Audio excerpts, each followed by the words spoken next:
नमस्कार दोस्तों, मैं एस कुमार शास्त्री एस कुमार ज्योतिष में आप सबका स्वागत करता हूं।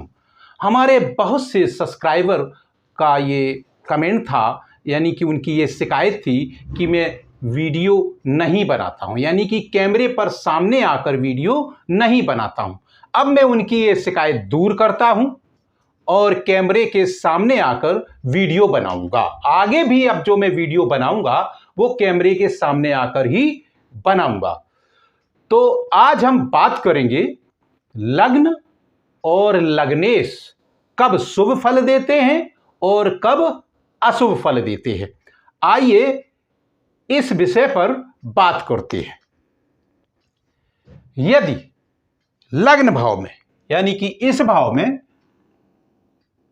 भाव को लग्न भाव भी कहते हैं और प्रथम भाव भी कहते हैं।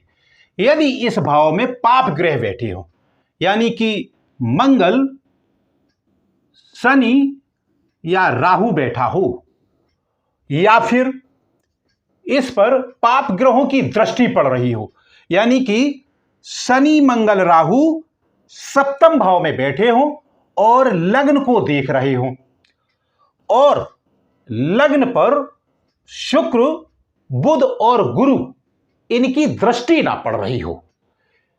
जैसे कि बुध और शुक्र यहां ना बैठे हो क्योंकि इनकी सप्तम दृष्टि लग्न पर पड़ती है, और बृहस्पति नवम भाव में ना बैठे हो और सप्तम भाव में ना बैठे हो और पंचम भाव में ना बैठे हो, क्योंकि बृहस्पति की नवम दृष्टि देखती है लग्न को और सप्तम दृष्टि देखती है लग्न को और पंचम दृष्टि लग्न को देखती है। अगर किसी व्यक्ति की कुंडली में ऐसा हो तो ऐसे व्यक्ति को शारीरिक सुख नहीं मिलता है, सुख में कमी रहती है, पत्नी से संबंध भी बहुत अच्छे नहीं रह पाते हैं। ऐसे व्यक्ति को धन की भी बहुत कमी रहती है, ऐसा व्यक्ति धन के लिए परेशान रह सकता है। व्यक्तित्व में भी कमी रहती है, आत्मविश्वास भी ऐसे व्यक्ति का डमाडोल सा रहता है, ऐसे व्यक्ति को आत्मविश्वास बहुत ज्यादा नहीं रहता है। और इस ग्रह पर जो भी ग्रह की दृष्टि पड़ रही हो, जैसे मान लेते हैं मंगल है और मंगल की दृष्टि पड़ रही है, या शनि है तो शनि की दृष्टि पड़ रही है, या राहु है तो राहु की दृष्टि पड़ रही है, जिसकी भी दृष्टि पड़ रही होगी उसके अनुसार ऐसे व्यक्ति को रोगों के होने की भी संभावना रहती है।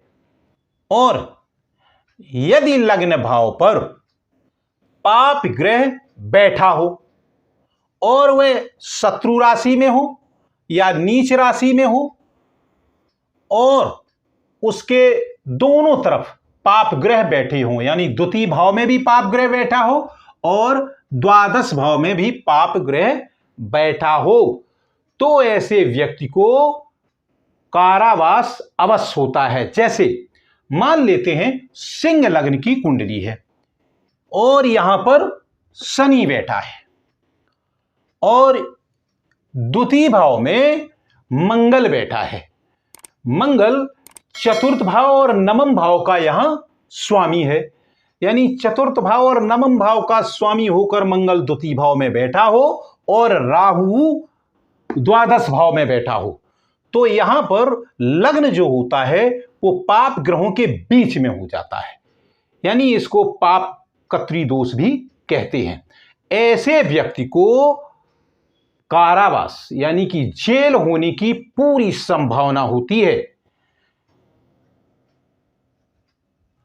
और वहीं यदि लग्न भाव में शुभ ग्रह बैठे हो, सम ग्रह बैठे हो, यानी कि बुध शुक्र और गुरु बैठे हो, या फिर गुरु बुध शुक्र लग्न को देख रहे हैं, यानी कि वो गुरु बुध शुक्र सप्तम भाव में बैठे हों और लग्न को देख रहे हों, और लग्न पर किसी पाप ग्रह की दृष्टि ना पड़ रही हो, तो यहां पर व्यक्ति को बहुत ही शुभ फल मिलता है। ऐसा व्यक्ति बहुत ही सुंदर शरीर का मालिक होता है, काफी सुंदर स्वरूपवान होता है, सभी प्रकार के सुख भोगने वाला होता है, वह बहुत ही शानदार व्यक्तित्व का स्वामी होता है।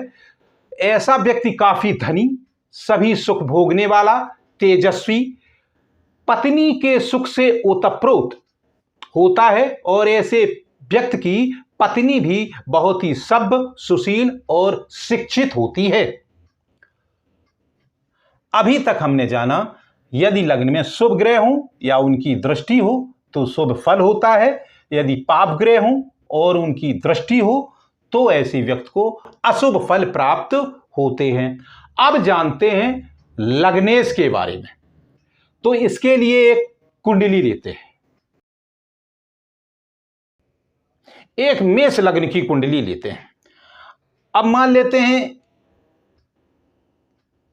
अब ये मेष लग्न की कुंडली है तो इसका स्वामी है मंगल। किसी की भी जब भी मेष लग्न की कुंडली होगी तो लग्न में एक नंबर लिखा होगा और एक नंबर यानी मेष लग्न का स्वामी होता है मंगल। यानी कि जो राशि लग्न में होती है उसी का स्वामी लग्नेश कहलाता है।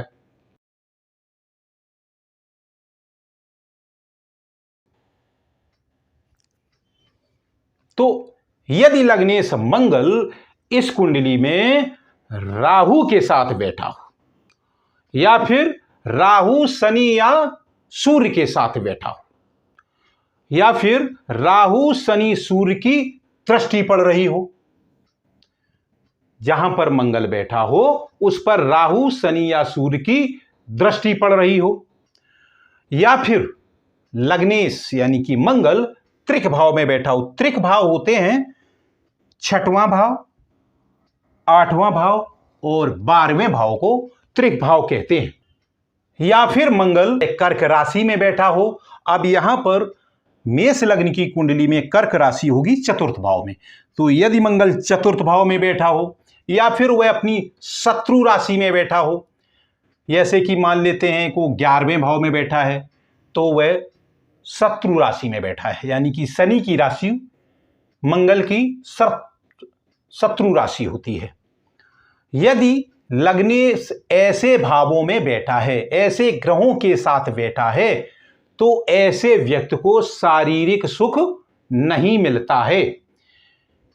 ऐसे व्यक्ति के शारीरिक सुख में कमी रहती है, वह व्यक्ति रोगग्रस्त रह सकता है, किसी भी कार्य में सफलता नहीं मिलती है। अगर किसी कार्य में सफलता मिलती भी है तो बड़ी मुश्किल से मिलती है, वह इतना कठिन परिश्रम करता है तभी उसे सफलता मिल पाती है।